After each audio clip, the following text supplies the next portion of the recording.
قل يا أهل الكتاب تعالوا إلى كلمة سواء بيننا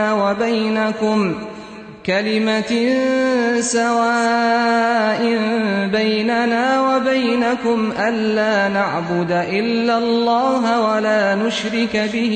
فجر کی نماز کا وقت ہے. سعید ابن مسیب رحمہ اللہ جلیل القدر تابعین، سید التابعین، تابعین کے سردار، 40 سال تک وہ پہلی صف میں نماز پڑھتے رہے. متقی، پرہیزگار، اللہ کے ولی. یہ اللہ کے ولی ہیں، ان کی زندگیاں ہمارے لیے نمونہ ہے. ایک مرتبہ فجر کا وقت ہے، ایک شخص 2 رکعت نماز پڑھ کے پھر اٹھا، پھر نماز پڑھنے لگا، یعنی فرض سے پہلے 2 رکعت سنت، پھر پڑھ کے اٹھ کے پڑھنے لگا. سعید ابن مسیب رحمہ اللہ نے اس کی دامن کو کھینچ کے بٹھانے کی کوشش کی. وہ کھڑے ہو کے پھر پڑھنے کی کوشش کرنے لگا. وہ کہنے لگا کہ سعید، میں نہیں سمجھتا اللہ تبارک و تعالیٰ نماز کے پڑھنے پہ عذاب دے گا. سعید ابن مسیب رحمہ اللہ کہنے لگے، میں یہ سمجھتا ہوں تمہیں سنت کی مخالفت پہ اللہ تبارک و تعالیٰ عذاب ضرور دے گا. عمل اچھا ہے، کیفیت اچھی ہے، طریقہ اچھا ہے، نماز پڑھنا اچھا عمل ہے، لیکن جو طریقہ اللہ کے نبی صلی اللہ علیہ وسلم کا نہ ہو وہ مردود ہے اللہ تبارک و تعالیٰ کے دربار میں. السلام علیکم ورحمۃ اللہ وبرکاتہ. بسم اللہ الرحمن الرحیم وبہ نستعین، والصلاة والسلام علی نبی الامین ومن تبعهم بإحسان إلى يوم الدين. اما بعد، فقد قال الله جل وعلا في كتابه الحميد: فأعوذ بالله السميع العليم من الشيطان الرجيم، بسم الله الرحمن الرحيم. ومن يشاقق الرسول من بعد ما تبين له الهدى ويتبع غير سبيل المؤمنين نوله ما تولى ونصله جهنم وساءت مصيرا. وعن عائشة رضي الله تعالى عنها قالت: قال رسول الله صلى الله عليه وسلم: من أحدث في أمرنا هذا ما ليس منه فهو رد. متفق علی. اللہ تبارک و تعالیٰ کے لیے ہر طرح کی تعریف و توصیف لائق و زیبا ہے، اور محمد الرسول اللہ صلی اللہ علیہ وسلم کی ذات اقدس و مقدس پر درود و سلام ہو کہ اللہم صلی علی محمد وعلی آل محمد کما صلیت علی ابراہیم وعلی آل ابراہیم انک حمید مجید. اللہم بارک علی محمد وعلی آل محمد کما بارکت علی ابراہیم وعلی آل ابراہیم انک حمید مجید. حضرات،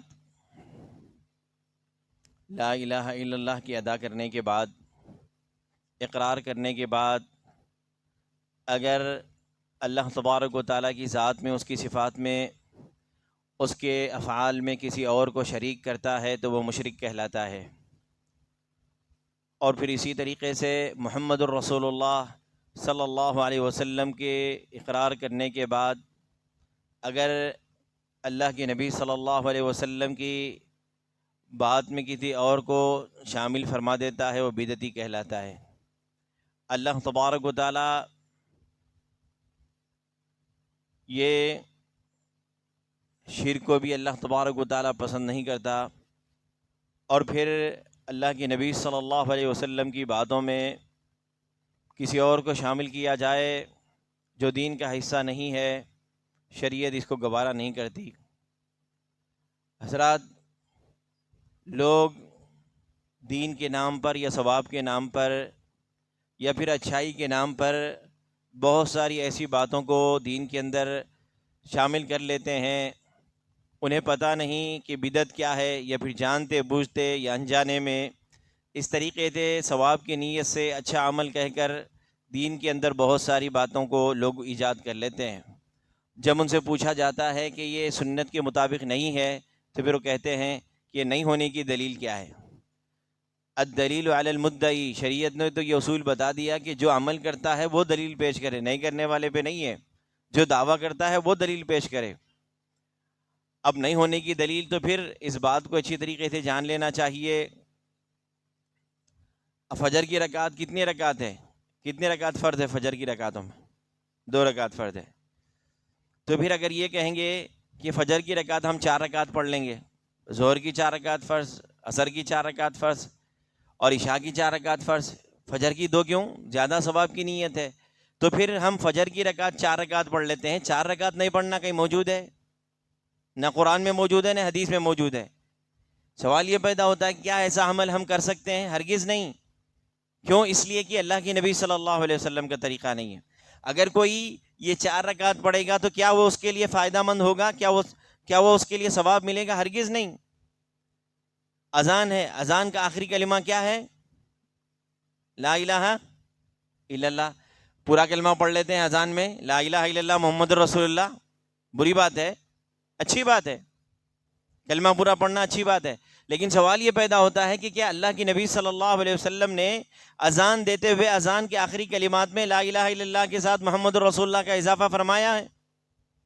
نہیں. تو پھر آپ سارے قرآن کو چھان ماریں گے، سارے احادیث کو چھان ماریں گے، کہیں بھی آپ کو یہ نہیں ملے گا کہ بھائی لا الہ الا اللہ کے بعد محمد رسول اللہ کہا جائے اذان کے اندر. تو پھر ہم کہہ لیتے ہیں کیا یہ درست ہوگا؟ ہرگز نہیں. کیوں؟ جو طریقہ اللہ کی نبی صلی اللہ علیہ وسلم کا نہیں ہے، جو طریقہ اللہ کی نبی صلی اللہ علیہ وسلم نے نہیں بتلایا، اسی کو بدعت کہا جاتا ہے.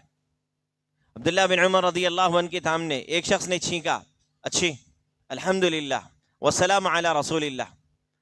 تو اس نے کہا الحمدللہ. چھینکنے کے بعد اس نے کہا الحمدللہ، نبی پہ سلام ہے، نبی پہ درود ہے. تو عبداللہ بن عمر رضی اللہ عنہ نے کہا یقیناً ہم بھی نبی پہ درود و سلام بھیجنا چاہتے ہیں، ہمیں بھی یہ پسند ہے، ولیکن ما علمنا رسول اللہ صلی اللہ علیہ وسلم ہکذا. چھینکنے کے بعد اللہ کے نبی صلی اللہ علیہ وسلم نے ہمیں اس طریقے سے نہیں سکھلایا ہے.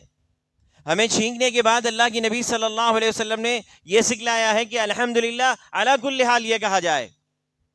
لوگ ثواب کی نیت سے یہ بیجوں کا دستر بچھا دیتے ہیں، بنسری کی بیجوں کا، کہ سبحان اللہ اتنے مرتبہ پڑھو، الحمدللہ اتنے مرتبہ پڑھو، اللہ اکبر اس طریقے سے پڑھا جائے گا. دنوں کو مخصوص کر دیا جاتا ہے، چیزوں کو مخصوص کر دیا جاتا ہے ثواب کی نیت سے. اس طریقے سے یہاں پہ لوگ ادا کرتے ہیں. کیا یہ ان کا عمل درست ہے؟ جمعہ کے بعد کھڑے ہو کر یا نبی سلام علیکہ یا رسول سلام علیکہ، نبی پہ درود و سلام کا کیا یہ طریقہ درست ہے؟ کیا یہ صحابہ کا عمل ہے؟ اگر یہ صحابہ کا عمل ہے تو یقیناً مبارک ہے یہ عمل. اگر صحابہ کا عمل یہ درود و سلام بھیجنے کا نہیں تو پھر ہم صحابہ سے زیادہ محبت کرنے والے ہیں، یا پھر صحابہ سے زیادہ دین کو سمجھنے والے ہیں. صحابہ نے یہ طریقہ نہیں اپنایا تھا تو پھر یہ دین کا نیا کون سا طریقہ ہے جو ہمیں ثواب سمجھ کے دین کے اندر ہم کرتے ہیں؟ میں کسی کے جذبات کو ٹھیس پہنچانا نہیں چاہتا. میرا مقصد دعوت فکر ہے. میرا مقصد اس بات پہ غور کرنا ہے جو دین نہیں ہے، ثواب کی نیت سے اگر کوئی عمل اس کے اندر کرتا ہے تو وہ مردود ہے، اللہ تبارک و تعالیٰ کے نزدیک قابل قبول نہیں ہے. اس بات کو اچھی طریقے سے جان لیں کہ بہت سارے ایسے اعمال رائج ہو چکے ہیں ہمارے معاشرے کے اندر. اگر ہم نے اس کو نہیں روکا، اگر قرآن و سنت کو سمجھنے والوں نے ان کا ہاتھ نہیں پکڑا، یہ بدعتیں تیز ہوتی جائیں گی اور یہاں تک کہ وہ دین کا مقام و مرتبے کو حاصل کریں گی اور یہ لوگ دین سمجھ کے کرتے جا رہے رہیں گے. ان کو نہیں روکا جائے، ان کو اسی طریقے سے چھوڑ دیا جائے، ان کی مذمت نہ کی جائے، ان کی برائی بیان نہ کی جائے، ان کی غلطی بیان نہ کی جائے، ان کی کوتاہیوں کا تذکرہ نہ کیا جائے، تو معاشرے کے اندر یہ بدعت یہ سر چڑھ کے بولے گی اور پھر یہ دین چھپ جائے گا، حقیقت چھپ جائے گی اور یہ بدعتیں ظاہر ہونے لگیں گی. اور یہ ایسا ہو رہا ہے. تو اسی لیے میں آج یہ بات بتا دینا چاہتا ہوں کہ بدعات اللہ تبارک و تعالیٰ کے نزدیک مردود ہیں اور اللہ کی نبی صلی اللہ علیہ وسلم کو پسند نہیں ہے. اور ایسے بے شمار اعمال ہم نے بدعت کے نام پر یا پھر دین کے نام پر ایسے اعمال شروع کر دیے ہیں جو قرآن و سنت کے اندر موجود نہیں ہیں. فجر کی نماز کا وقت ہے. سعید ابن مسیب رحمہ اللہ جلیل القدر تابعین، سید التابعین، تابعین کے سردار، 40 سال تک وہ پہلی صف میں نماز پڑھتے رہے. متقی پرہیزگار اللہ کے ولی، یہ اللہ کے ولی ہیں، ان کی زندگیاں ہمارے لیے نمونہ ہے. ایک مرتبہ فجر کا وقت ہے، ایک شخص 2 رکعت نماز پڑھ کے پھر اٹھا، پھر نماز پڑھنے لگا، یعنی فرض سے پہلے 2 رکعت سنت، پھر پڑھ کے اٹھ کے پڑھنے لگا. سعید ابن مسیب رحمہ اللہ نے اس کے دامن کو کھینچ کے بٹھانے کی کوشش کی، وہ کھڑے ہو کے پھر پڑھنے کی کوشش کرنے لگا. وہ کہنے لگا کہ سعید میں نہیں سمجھتا اللہ تبارک و تعالیٰ نماز کے پڑھنے پہ عذاب دے گا. سعید ابن مسیب رحمہ اللہ کہنے لگے میں یہ سمجھتا ہوں تمہیں سنت کی مخالفت پہ اللہ تبارک و تعالیٰ عذاب ضرور دے گا. عمل اچھا ہے، کیفیت اچھی ہے، طریقہ اچھا ہے، نماز پڑھنا اچھا عمل ہے، لیکن جو طریقہ اللہ کے نبی صلی اللہ علیہ وسلم کا نہ ہو وہ مردود ہے اللہ تبارک و تعالیٰ کے دربار میں. مجھے یہ بات بتلائی جائے کہ ایک نوٹ ہے 500 کا نوٹ ہے، انتہائی مزین ہے، انتہائی نقش و نگار والا ہے، اس سے بھی بہتر ہے، اس سے بھی چکنی ہے، اس سے بھی زیادہ اس کے اندر نقش و نگار ہے، اس سے بھی بڑی ہے، کیا اس کو ایکسیپٹ کیا جائے گا؟ کیا اس کو قبول کیا جائے گا؟ ہرگز نہیں۔ کہتے ہیں کہ اس کے اندر اسٹمپ کہاں ہے، کہاں ہے حکومت کا مہر؟ اور جب تک حکومت کی مہر اس کے اندر نہ ہو اس کو قبول نہیں کیا جاتا، اگرچہ کہ وہ کتنا بہتر نوٹ کیوں نہ ہو، کتنا بہتر اس کے اندر نقش و نگار کیوں نہ ہو، جب تک حکومت کا اسٹامپ اس کے اندر نہ ہو اس کو قبول نہیں کیا جائے گا۔ اسی طریقے سے عمل کتنا ہی اچھا کیوں نہ ہو، کتنا ہی دل کو لبھانے والا کیوں نہ ہو، کتنا ہی پسند آنے والا کیوں نہ ہو، اللہ کا ذکر کیوں نہ ہو، یاد رکھیے جس پہ اللہ کے نبی صلی اللہ علیہ وسلم کی مہر نہ لگی بھی وہ مردود ہے۔ اللہ کے نبی صلی اللہ علیہ وسلم موجود ہیں۔ جابر رضی اللہ عنہ بیان کرتے ہیں، دارقطنی کی روایت ہے، عمر رضی اللہ تعالیٰ عنہ تورات کے اوراق پڑھتے ہیں، کہتے ہیں حاذی نسخۃ من التورات یا رسول اللہ، اللہ کے رسول یہ تورات کے اوراق ہیں۔ وجعل یقرأ، اور پڑھنے لگے اللہ کے نبی صلی اللہ علیہ وسلم خاموش ہیں، وہ پڑھ رہے ہیں، نیچے دیکھ کے پڑھ رہے ہیں، ابو بکر صدیق رضی اللہ عنہ بیٹھے ہوئے ہیں، اور ابو بکر صدیق رضی اللہ عنہ نے نگاہ اٹھا کے دیکھا اللہ کی نبی صلی اللہ علیہ وسلم کا چہرہ غصے کے مارے سرخ ہوا جاتا ہے، اور سکلت کا سواکل ما ترى ما بوجه رسول اللہ صلی اللہ علیہ وسلم، عمر تمہاری ماں تمہیں گم کر دے، تم نہیں دیکھتے کہ اللہ کے نبی صلی اللہ علیہ وسلم کا چہرہ غصے کے مارے سرخ ہوا جاتا ہے؟ فوراً نگاہ اٹھا کے دیکھا، اور دیکھتے ہی فوراً انہوں نے تورات کے اوراق کو بند کر دیے، کہنے لگے اعوذ باللہ من غضب اللہ وغضب رسولہ، رضیت باللہ ربا وبالاسلام دینا وبمحمد نبیا، اور اللہ اور اس کے رسول کی پناہ میں آتا ہوں، اللہ کے غصے سے، اللہ کے رسول کے غصے سے میں اس کے پناہ میں آتا ہوں۔ راضی ہو گیا میں اللہ کے رب پر ہونے پر، دین کے اسلام ہونے پر، اور محمد صلی اللہ علیہ وسلم کے نبی ہونے پر۔ بند کر دیا آپ نے۔ اللہ کے نبی صلی اللہ علیہ وسلم نے فرمایا لو بدأ موسیٰ اتبعتموہ وترکتمونی لضللتم عن سواء السبیل۔ لوگو یہ تو تورات کے وہ اوراق ہیں، وہ کتاب ہے جو موسیٰ علیہ السلام پہ نازل ہوئی تھی۔ اگر آج کی تاریخ میں موسیٰ زندہ ہو کے آئیں، اتبعتموہ وترکتمونی لضللتم عن سواء السبیل، اگر تم موسیٰ کی اتباع کرنے لگ جاؤ اور میری اتباع کو چھوڑ دو، تم راہ راست سے بھٹک جاؤ گے۔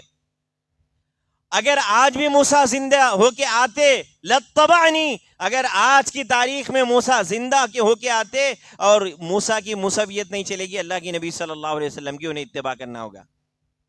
میرے بھائیوں، پتہ یہ چلا شریعت محمدیہ کے آ جانے کے بعد عیسیٰ کی عیسائیت نہیں چلتی، موسیٰ کی موسیت نہیں چلتی، یہ موسویت نہیں چلے گی، تو پھر امام کی امامت کہاں سے چلے گی؟ میرے بھائی، لوگ کہتے ہیں 4 امام برحق ہے۔ میرے بھائیوں، مجھے یہ بات بتلائی جائے ان اماموں کے ماننے والے تو یقیناً احترام ہے، عزت ہے، تعظیم ہے، تکریم ہے، لیکن اس کی مطلب یہ نہیں کہ اماموں کا نبی کو جو چاہے خدا کر دکھائے، اماموں کا رتبہ نبی سے بڑھائے، مزاروں پہ جا کے مزاروں پہ دن رات نظریں چڑھائے، شہیدوں سے جا کے مانگے دعائیں، نہ توحید میں کچھ خلل اس سے آئے، نہ اسلام بگڑے نہ ایمان جائے۔ لوگ کیا سمجھتے ہیں انبیاء علیہ الصلوۃ والتسلیم کا مقام و مرتبہ اللہ تعالیٰ تک ملا دے، اور ائمہ کا مقام و مرتبہ انبیاء کو ملا دے، انبیاء سے بڑھ کر بتلا دے کہ ہمارے امام نے اس طریقے سے کہا ہے۔ ابو حنیفہ رحمہ اللہ 80 ہجری میں پیدا ہوتے ہیں۔ ابو حنیفہ رحمہ اللہ 80 ہجری میں، اللہ کی نبی صلی اللہ علیہ وسلم کے مکے سے مدینے کی ہجرت کرنے کے بعد 80 ہجری 80 سال کے بعد پیدا ہوتے ہیں، اور اللہ کی نبی صلی اللہ علیہ وسلم 10 سال آپ مدینے میں تھے، 10 سال نکال دیجئے، اللہ کی نبی صلی اللہ علیہ وسلم کے وفات کے 10 سال بعد آپ پیدا ہوتے ہیں، تو پھر اب 70 سال ہوئے۔ اللہ کی نبی صلی اللہ علیہ وسلم، ابو حنیفہ رحمہ اللہ کی میچورٹی تھوڑی تھی، سمجھ بوجھ آنے کے لیے 30 سال لگا دیجئے، 100 سال ہو گئے۔ 100 سال کے بعد ابو حنیفہ رحمہ اللہ آتے ہیں اللہ کی نبی صلی اللہ علیہ وسلم کی وفات کے بعد۔ سوال یہ پیدا ہوتا ہے کہ ابو حنیفہ رحمہ اللہ سے پہلے جو لوگ عمل کرتے تھے ان کا عمل درست تھا کہ نہیں تھا؟ وہ لوگ جنت میں جائیں گے کہ نہیں جائیں گے؟ وہ لوگ برحق تھے نہیں تھے؟ ان کے عمل کی طرح اللہ تعالیٰ نے قرآن مجید کی سنہرے حروف بنا دیا۔ میرے بھائیوں، فَإِنْ آمَنُوا بِمِثْلِ مَا آمَنْتُمْ بِهِ فَقَدِ اهْتَدَوْا، اور تم اگر عمل کرو ابو بکر صدیق رضی اللہ عنہ جیسا، عمر فاروق رضی اللہ عنہ جیسا، عثمان غنی رضی اللہ عنہ جیسا، علی حیدر کرار جیسا، اور مدنی صحابہ کی طرح، مکی صحابہ کی طرح، بدری صحابہ کی طرح، حنینی صحابہ کی طرح، احدی صحابہ کی طرح، فَإِنْ آمَنُوا بِمِثْلِ مَا آمَنْتُمْ بِهِ فَقَدْ اهْتَدَوْا، اگر ہدایت چاہتے ہو تو صحابہ کے رستے کو ڈھونڈو، ان کو ٹٹولو، ان کے نقش قدم کو تلاش کرو، جو صحابہ کے نقش قدم پہ چلتا رہے گا انشاءاللہ العزیز وہی اصلی اہل سنت والجماعت ہے، اور وہی جنت کو جانے والی سیدھی سڑک ہے کہ مسلک سنت پہ چلا جائے سالک بے دھڑک، جنت الفردوس کو گئی ہے سیدھی یہ سڑک۔ مسلک سنت صحابہ کا مسلک ہے، مسلک سنت محدثین کا مسلک ہے، مسلک سنت ائمہ اعظام کا مسلک ہے۔ ابو حنیفہ رحمہ اللہ نے خود فرمایا تھا کہ لوگوں سنو، جو بات صحیح ہے وہ قرآن و سنت کے مطابق موجود ہے، میری بات کو ماننا۔ وَإِن لَّمْ تَجِدُوهُ بِالْكِتَابِ وَالسُّنَّةِ، میری بات اگر قرآن و سنت میں نہ ملے فَاضْرِبُوهُ بِالْجِدَارِ، میری بات کو دیوار پہ مار دینا اور قرآن و سنت کی طرف آنا۔ میرے بھائیو، یہاں پہ بہت ساری باتیں ہیں، لیکن اختصاراً یہ عرض کرنے لگا ہوں کہ بدعتیں سر چڑھ کے بولتی ہیں۔ آج بدعت و خرافات کو دین کے اندر شامل کر دیا گیا ہے۔ لوگ بدعت کو برائی کی نظر سے نہیں دیکھتے، لوگ بدعت کو اچھا سمجھتے ہیں۔ تھوڑا یہی ہے نا ایسا کر لیے تو کیا ہے، تھوڑا یہی ہے نا ایسا کر لیے تو کیا ہے، ایسا کر لیے تو کیا ہے۔ یاد رکھیے سنت کی اہمیت ہے۔ صحابہ اکرام رضوان اللہ علیہم اجمعین کی طرح ہمیں سنت کی طریقے پر چلنا ہوگا۔ اللہ کی نبی صلی اللہ علیہ وسلم کی اطاعت کی ضرورت ہے، من و عن اطاعت کی ضرورت ہے، نہ اس کے اندر زیادہ کرنے کی ضرورت ہے نہ کمی کرنے کی ضرورت ہے۔ صحابہ نے اللہ کے نبی صلی اللہ علیہ وسلم کو دیکھا عمل کرتے ہوئے، ویسے ہی عمل کرنا ہمارے لیے ضروری ہے، اور یہ عمل ہم کرتے ہیں تو پھر انشاءاللہ الذی صحابہ کے نقش قدم پہ، اور قربان جائیں صحابہ کی ذات۔ آپ کو معلوم ہونا چاہیے بندے مومن کو اللہ تبارک و تعالیٰ کی رضامندی کہاں ملے گی؟ جنت میں ملے گی۔ ورضوان من اللہ اکبر، اللہ کی رضامندی بہت بڑی چیز ہے۔ اللہ تعالیٰ ہم تمام لوگوں سے راضی ہو جائے، آمین۔ اور اللہ کی نبی صلی اللہ علیہ وسلم کے جو صحابہ ہیں ان کو اللہ تبارک و تعالیٰ نے، جو ایک بندے مومن کو آخرت میں وہ نصیب ہوگی، اللہ تبارک و تعالیٰ نے دنیا کے اندر ہی فرما دیا رضی اللہ عنہم ورضوا عنہ، یہ وہ ہستیاں ہیں، یہ وہ پاک باز ہستیاں ہیں، یہ وہ مقدس ہستیاں ہیں، یہ اللہ اور اس کے رسول کے محبوب ہستیاں ہیں کہ جنہیں دنیا میں اللہ تبارک و تعالیٰ نے رضامندی کا اظہار فرما دیا کہ اللہ تبارک و تعالیٰ بھی اس سے راضی ہے، اللہ کے نبی صلی اللہ علیہ وسلم ان سے راضی۔ کیوں؟ جانتے ہیں کیوں؟ وہ اطاعت میں بالکل اللہ کی نبی صلی اللہ علیہ وسلم کا اشارہ ہے ابرو ہو جائے فوراً اطاعت کے لیے چل پڑتے تھے۔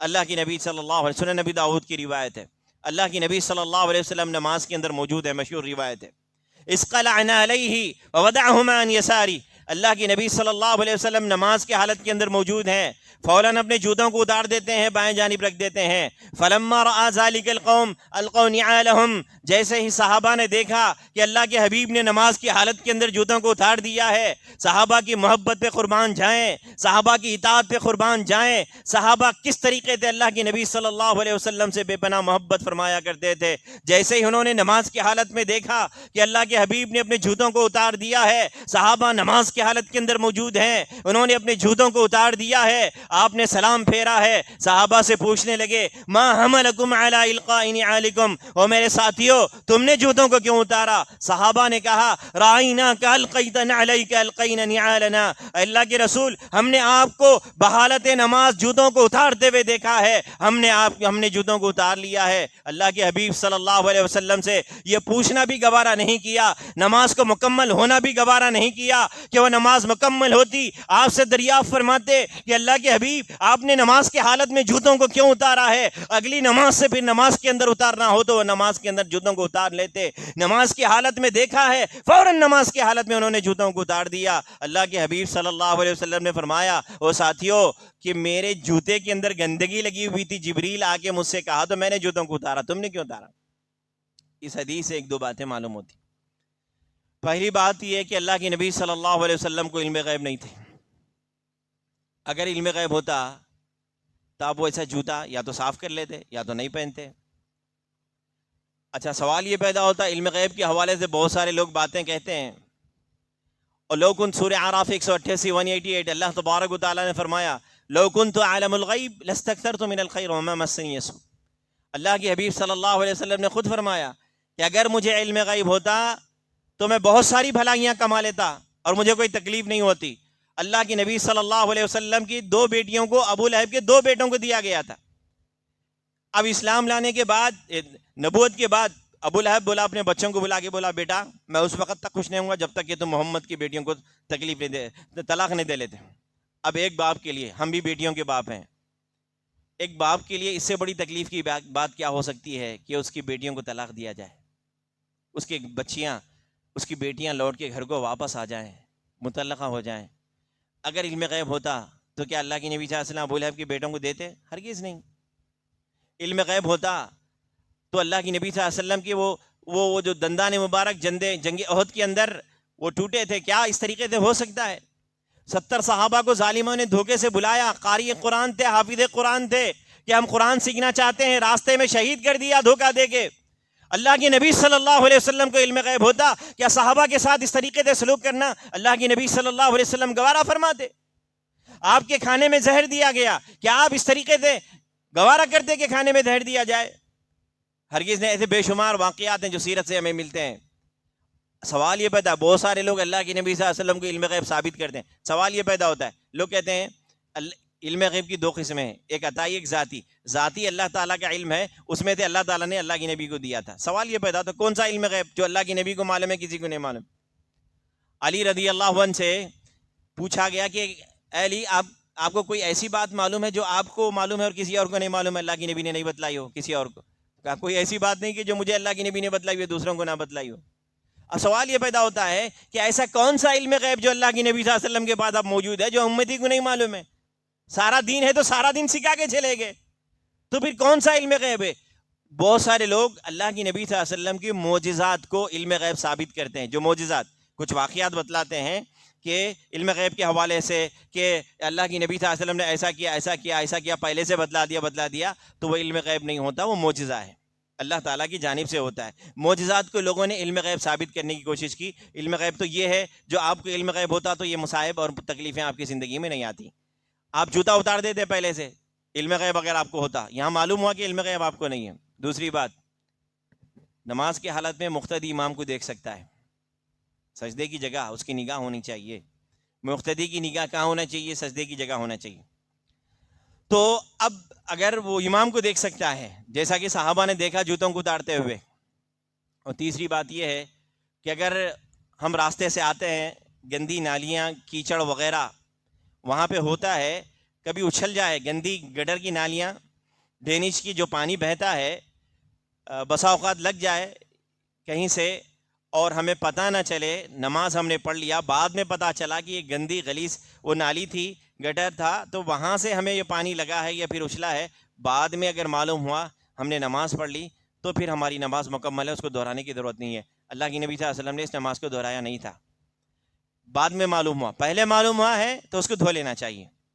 پہلے معلوم ہونا چاہیے، پہلے معلوم ہو گیا ہے تو اس کو دھو لینا چاہیے. بعد میں اگر معلوم ہو گیا، خواتین بھی گھر میں بچوں کو دھلاتی ہیں، صاف کرتی ہیں، اگر ان کے کپڑوں میں کہیں سے بچوں کی گندگی لگ جائے، نماز پڑھ لیا انہوں نے، نماز پڑھنے کے بعد انہیں پتہ چلا کہ گندگی میرے کپڑے میں یہاں سے لگی ہوئی ہے، تو بھی نماز اس کی مکمل ہے، دہرانے کی ضرورت نہیں ہے. تو الغرض سب سے اہم بات یہ ہے کہ صحابہ کی اطاعت کا جذبہ ہم دیکھتے ہیں. میرے بھائیوں، یہ 16-17 مہینے اللہ کی نبی صلی اللہ علیہ وسلم یہ بیت المقدس کی طرف منہ کر کے رخ کر کے نماز پڑھتے تھے. جب قبلہ اللہ کی نبی صلی اللہ علیہ وسلم کی خواہش تھی، قد نرى تقلب وجهك في السماء فلنولينك قبلة ترضاها، اللہ کی نبی صلی اللہ علیہ وسلم کی خواہش تھی وہ بیت المقدس پھر سے قبلہ تبدیل ہو کے کعبۃ اللہ کی جانب ہو جائے. اللہ تعالیٰ نے آپ کی خواہش کو مکمل کر دیا. نماز کے حالت کے اندر صحابہ موجود ہیں، نماز پڑھ کے اب بیت اللہ کی طرف رخ کر کے نماز پڑھ کے جا رہے ہیں. کچھ لوگ کعبۃ اللہ کی جانب سے ہٹ کر وہی پرانے طریقے پر بیت المقدس کی جانب رخ کر کے نماز پڑھے جا رہے ہیں. ادھر سے لوگ گزرتے ہوئے کہہ رہے ہیں وہ لوگوں سنو، ادھر آپ قبلہ تبدیل ہو چکا ہے، بیت المقدس سے کعبۃ اللہ کی طرف کر دیا گیا ہے. وہ حدیث کے الفاظ سنو، وَمَالُوا وَهُمْ فِي الصَّلَاةِ، نماز کی حالت کے اندر تھے ہے. یہ اطاعت کا جذبہ دیکھیے، اللہ کی نبی سے محبت کا جذبہ دیکھیے. جیسے نماز کی حالت کے اندر موجود ہیں، انہیں یہ پتہ چلا کہ قبلہ تبدیل ہو چکا ہے تو فوراً انہوں نے بیت المقدس سے ہٹ کر اپنا قبلہ نماز کی حالت میں کعبۃ اللہ کو بنا دیا ہے. یہ اطاعت کے جذبات ہے. ہر عمل قرآن و سنت کسوٹی ہے. ہر عمل قرآن و سنت کے مطابق ہمارا ہونا چاہیے. کوئی بھی عمل یہ نہیں دیکھنا چاہیے کہ بھائی یہ دیکھنا چاہیے کہ صحابہ نے کیا ہے نہیں کیا. آپ کو میں بتلاؤں، ابھی 11ویں کا مہینہ، اب میں آ رہا تھا راستے سے، دیکھ چڑھے ہوئے ہیں ایک چلے کے پاس، لائن سے دیکھ چڑھے ہوئے ہیں، شروع ہو گیا. اب آپ کو یہ بتلائیں گے 11ویں کی دلیل بھی قرآن مجید سے موجود ہے. تعجب کی بات ہے. واہ واہ، نبی کو نہیں معلوم یا پھر جبریل ان کے اوپر خاص آ کے یہ آیت کو، اس کا مطلب، اس آیت کا مطلب انہیں بتلایا گئے کہ ان آیتوں کا مطلب 11ویں ہے. نبی کو نہیں معلوم، صحابہ کو نہیں معلوم. کہتے ہیں 11ویں کی دلیل قرآن مجید سے موجود ہے. کیا؟ والفجر والیال عشر، ایک فجر 10 راتیں، 11ویں. انی رأیت 11 کوکبا والشمس والقمر، میں نے 11 ستارے دیکھے. یوسف علیہ السلام کا خواب، میں نے 11 ستارے دیکھے. 11 نمبر 11ویں، یہاں بھی 11 کی تعداد آگے قرآن مجید میں 11ویں. میرے بھائیو، ہمارا مسلک معلوم ہے آپ کو، منہج سلف ہے. منہج سلف آپ کو ایک بہترین پیمانہ میں آپ کو دینا چاہتا ہوں آج. وہ کیا ہے؟ منہج سلف. کوئی بھی قرآن مجید کی آیتوں کو پڑھنا ہے، سمجھنا ہے صحابہ کرام کے طریقے پہ. اچھا، میلاد کے حوالے سے لوگ آیت پیش کرتے ہیں، قل بفضل اللہ برحمتہ وبذلک فلیفرحوا. یہ بھی میلاد کے بارے میں. اللہ کی نبی کو نہیں معلوم یہ آیت کا مطلب میری میلاد ہے، آپ نے اپنی زندگی میں کبھی نہیں منایا، تو پھر یہ لوگوں کو کیسا پتا چلا؟ کیا جبریل ان کے اوپر آ کے وہی کرے کہ اس کے آیت کا مطلب یہ ہے؟ مفسر قرآن عبداللہ بن عباس رضی اللہ عنہ فرماتے ہیں اللہ کے فضل سے مراد اسلام ہے اور اس کی رحمت سے مراد قرآن ہے. یہ صحابہ کی تفسیر ہے. ان کو کس نے بتایا قرآن مجید کی منچاہی تفسیر کرنے کے لیے؟ گمراہیاں یہیں سے نکلتے ہیں، بدعات یہیں سے نکلتے ہیں، بدعات کا راستہ یہیں سے نکالا جاتا ہے. لوگ منچاہی تفسیر کرتے ہیں، منمانی تفسیر کرنے لگتے ہیں قرآن مجید کی. لیکن خوش نصیب ہو، اللہ تبارک و تعالیٰ کا ہم پر یہ احسان ہے، ہم منمانی نہیں کرتے، شریعت کے مطابق اپنی باتوں کو، اپنے اماموں کو، اپنے محبت کرنے والوں کو قرآن و سنت سے آگے نہیں بڑھاتے. ساروں سے محبت ہے، لیکن ہر ایک کی محبت اپنی جگہ ہے، اور کسی کی محبت محمد الرسول اللہ صلی اللہ علیہ وسلم کی مقابلہ نہیں کر سکتی، اور کسی کی محبت ہمارے رب سے محبت کا مقابلہ نہیں کر سکتی. اور نہ ہم اپنی باتوں کو اللہ سے بڑھا سکتے ہیں، اللہ کی نبی صلی اللہ علیہ وسلم سے بڑھا سکتے ہیں. منہج سلف کا مطلب یہ ہے، کوئی بھی عمل کریں، صحابہ نے کیا تھا نہیں کیا تھا، بس کیا تھا تو یہ عمل صحیح ہے، نہیں کیا تھا تو پھر اس کے اندر موشگافیاں کرنے کی ضرورت نہیں ہے. ایسا کرے تو ایسا ہوتا نا، ویسا کرے تو ایسا ہوتا نا، نبی پہ درود بھیجتے نا، بھیجو تو پھر نبی پہ درود کیسا پہنچا دیا جاتا ہے، تو پھر نبی زندے ہیں نا. قرآن کا عقیدہ ہے، خود بخود مان لو. سورہ زمر آیت نمبر 30، انک میت و انہم میتون. کیا نبی زندہ تھے؟ صحابہ جا کے دفن کر کے آئے. کبھی اپنے باپ کے بارے میں کہتے ہیں کہ میرے والد زندہ تھے کہ میں انہیں جا کے دفن کر کے آیا. یا اپنے گھر والوں کے لیے ہم گوارا نہیں کرتے، نبی کے لیے کس طریقے سے ہم گوارا کر سکتے ہیں؟ سورہ زمر آیت نمبر 30 اللہ تعالیٰ نے خود فرمایا انک میت و انہم میتون، اے نبی آپ کو بھی مرنا ہے. اچھا، یہاں پہ ایک اور بات بھی میں آپ کو بتلا دوں. لوگ کہتے ہیں انتقال کر گئے، پردہ کر گئے. انتقال عربی زبان کا لفظ ہے، عربی زبان کا لفظ ہے، اور نبی کے لیے اتنا احترام والا لفظ اگر ہوتا تو اللہ سے زیادہ کون محبت کرتا، کون چاہتا ہے نبی سے؟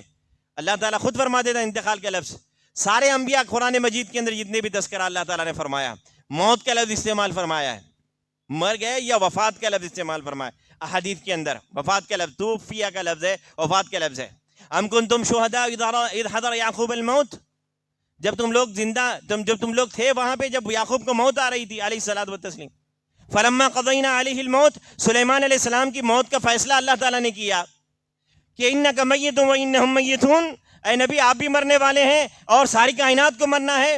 ما کان محمد ابا احد من رجالکم ولکن رسول اللہ وخاتم النبیین وما محمد الا رسول قد خلت من قبلہ الرسل افئن مات، محمد رسول ہیں جیسے دیگر رسول تھے، افئن مات اگر وہ مر جائیں. ابو بکر صدیق سے زیادہ محبت کرتے ہو؟ اللہ کی قسم ہے، اللہ کی نبی صلی اللہ علیہ وسلم سے، ابو بکر سے زیادہ ہم اللہ کی نبی صلی اللہ علیہ وسلم سے محبت نہیں کر سکتے.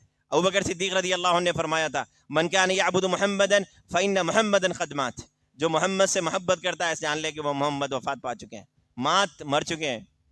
تو الغرض میں یہ سمجھوں گا ہمارے عزیز و اقارب بھی انتقال کا لفظ استعمال نہ کریں. انتقال کا معنی کیا ہوتا ہے؟ انتقال کا معنی چینج آف پلیس، ایک جگہ سے دوسری جگہ سیٹل ہو جانا یا منتقل ہو جانا.